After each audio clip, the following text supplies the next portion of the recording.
뭐 전에 메르스 사건 때 삼성병원이 또 문제가 발생했었죠. 삼성서울병원. 예.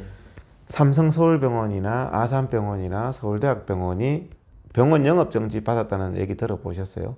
영업정지 당할 일은 제가 보기에는 여러 번 많았어요. 하지만 왜 대표적인 삼성병원, 아산병원, 서울대병원은 영업정지를 시킨 적이 없어요. 지금까지. 근데 대형 교회를 업무정지를 예배금지를 그렇게 쉽게 시키는 보니까 완전히 공산주의 생각을 하고 있는 거고 한국의 교회가 그렇게 지금 우습게 됐다는 얘기죠. 정세균도 개신교고 이낙연이도 개신교래요. 네. 근데 그 인간들이 이러고 앉았어요. 근데 그분들의 그건 신앙하고는 관계가 없는 것 같아요. 신앙하고 별개. 그냥 표 때문에 네. 뭐 그냥 뭐 온전했겠죠. 네. 뭐 아직 거듭나지 않았다던가. 그래서 이게 뭐냐면 사랑제일교회가 핍박받을 때 사랑의 교회든 여의도 순복음교회든 목숨 걸고 싸웠어야 돼요. 교회 같이 협력을 예배가. 해줬어야죠. 그때 입 다물고 있으니 사랑의 교회도 처럼 예배 금지 아이고 팔리지 그렇게 당하고 순복음 교회도 막 까불면 바로 예배 금지 집합 금지 이게 지금 대한민국 교회 꼴이 뭡니까 이게. 자기 아니면 괜찮다는 식은 이제는 좀 버려야 될 것 같아요. 그래서 에스더가 왕비였을 때 그 일을 할 수 있었거든요. 네. 그러니까 이때를 위함이 아닌지 누가 알겠느냐. 작은 교회 목회자들은 목소리 내봤자 힘 없어요. 네. 그러니까 큰 교회 목사님들이 또 큰 교회의 사이즈를 가진 분들이 이때를 위함이 아닌지 누가 알겠느냐. 네. 예. 그리고 사실 교회들이 방역은 철저히 하고 있잖아요. 그러니까 어떻게 보면 교회들은 모든 교회들이 제가 볼 땐 청정지역이에요. 네. 왜냐하면 한번 걸리면 가만 나비를 두겠어요? 그러니까 방역 철저히 한단 말이에요. 네. 그렇게 많이 모이는 사람들이 있음에도 불구하고 감염자가 거의 없다시피 하는 거는 그건 괜찮은 거거든요. 네. 그런데 압박을 받고 있는 거잖아요. 네. 예배에 대해서만은. 그러니까 다른 데는 이렇게 핍박받는 데가 거의 없잖아요. 식당? 괜찮잖아요. 백화점 백화점 괜찮잖아요. 27차례 코로나 확진자 나왔어요. 자, 그리고 27차례. 놀이공원에서 에버랜드. 예, 에버랜드. 거기서 났잖아요. 이번에 확진자 나왔는데 에버랜드에서 검사할 필요 아무도 없다. 그러니까 무증상인 사람 보셨죠? 필요 제가 없다고 올려놨는데 그 에버랜드 그 복잡한 데서 확진자가 나왔는데 직원이나 방문객 수만 명 아무도 검사할 필요 없다. 이게 문재인 정부예요. 네. 백화점에서 이게? 27차례 나왔어요. 네. 근데 백화점은 직원들한테도 알리지 않아요. 확진자 나왔다고. 방문객한테는 당연히 안 알리고. 네. 교회에서 확진자 나오면 온데 전수조사하죠. TV에서 하잖아요. 네. 이번에 진짜 웃기는 게 창원에서 그 88명이 관광버스를 타고 8.15 집회에 왔다가 88명이 돌아갔어요. 코로나 검사했는데 88명 중에서 87명이 음성이 나왔어요. 다 검사를 했는데. 네. 그게 집단 감염이라고 하는 사람이거든요. 그 한 명이 네. 한 2주쯤 지나서 양성이 나왔어요. 근데 그 사람이 광화문에서 코로나 확진자 구경도 못 했는데 네. 광화문에서 감염된 사람이다. 네. 이렇게 한 후에 어떻게 했는지 아세요? 2주 후에 나왔는데 그 사람 직장에 있는 사람을 2,000명을 전수검사했어요. 광화문 마녀 사냥하려고. 2.5요. 그 사람 직장에 있는 사람 2,000명을 네. 전수검사를 해서 5명이 양성이 나왔어. 네. 0.3%.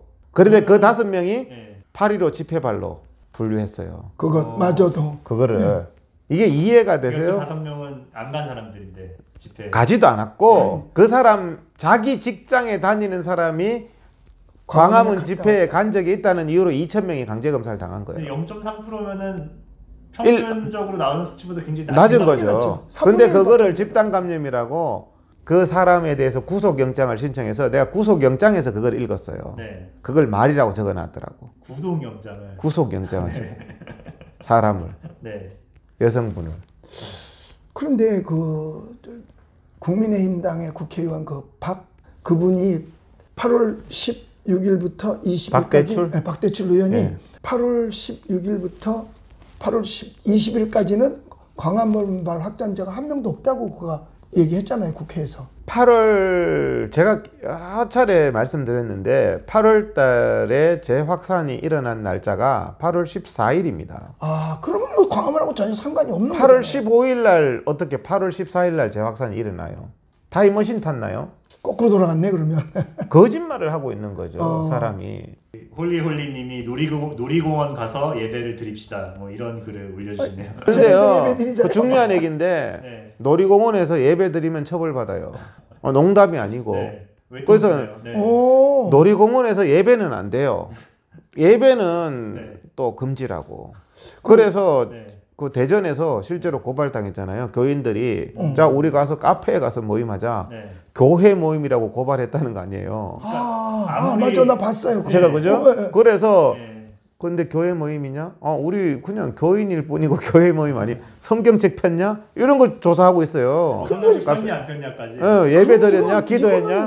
이건 안 되는 일이죠. 그거는. 지금 아니, 그게 과학이야. 지금 그러면. 예식장 제가 지난번 얼마 전에 갔는데 예식장 인원 제한 다 풀렸거든요. 네. 예식장에 인원 제한 없어요. 1,000명, 2,000명 해도 돼요. 네.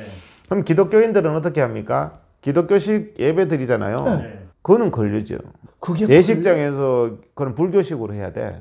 아, 그러니까 예식장에서 기독교식 그 결혼식은 안 된다.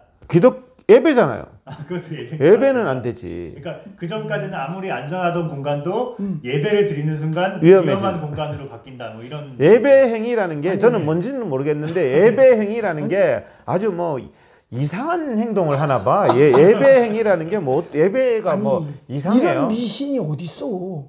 그러니까요. 네. 이게 미신이죠. 아니 목사님 미신이지. 말씀 표현 잘해서 미신이죠. 미신이야, 이거는. 자, 우리가 마스크를 벗으면 과태료 매기겠다. 그러고 있잖아요. 마스크를 왜 벗으면 과태료를 왜 매겨요? 마스크를 써야 안전한데 마스크 벗으면 감염병적으로 위험하기 때문에 감염병적으로 위험을 초래하는 행위이기 때문에 과태료 매기잖아요. 네. 근데 뷔페는 1,000명이 마스크 다 벗고 있어요. 네. 얼마나 위험해요. 그죠? 2,000명. 뷔페는 인원 제한 없습니다. 네. 지금. 마스크 벗고 막 음식을 막 나눠요. 마스크 벗고는 과태료를 맞아야 될 정도로 위험한 행위를 몇천 명이 해요. 밥을 먹으면서. 예배는 마스크 쓰고 합니다. 네. 지금. 거리도 다 띄우잖아요. 거리도 다 띄우고. 네. 근데 예배는 안 돼요. 이게 미신 아닌가요? 미신이 완전 이건 미신이죠. 이건 미신이에요. 이게 미신이죠. 예배가 무슨 나는 무슨 예배가 무슨 엄난 행위인가? 뭐 예배 행위를 했다고 예배가 무슨 뭐 이렇게 무슨 범죄 무슨 왜 예배를 뭐 이상하게 그렇게 아니 마스크 쓰고 예배 드리면요. 자, 대한민국 질병관리청이나 대한민국 방역 원칙이 뭐냐면 제가 아는 병원에 최근에도 확진자가 왔다 갔어요. 네. 근데 다 비접촉자. 영업 그대로 하세요. 네. 확진자 왔다 갔는데 영업 그대로 하세요. 아무도 문제 없어요. 네. 이유는 마스크 쓰고 있었기 때문에. 네. 병원은 이렇게 합니다. 백화점도 이렇게 합니다. 네. 전철도 이렇게 합니다. 확진자가 발생했어요. 근데 CCTV나 보고 마스크 쓰고 있었으면 다 괜찮아. 검사할 필요 없어. 네. 신경 쓰지 말고 집에 가세요. 이거거든요. 네. 이게 제 원칙이 아니고 대한민국 방역 원칙이란 말이에요. 네. 그러면은 교회에서 예배 마스크 쓰고 예배 드리잖아요. 네. 거기서 확진자 나와도 마스크 쓴 사람들은 다 괜찮아. 네. 근데 왜 예배 금지를 해요? 나 도저히 이해가 안 돼요. 이해가 안 이 인간들 상식이. 네. 이해가 되세요?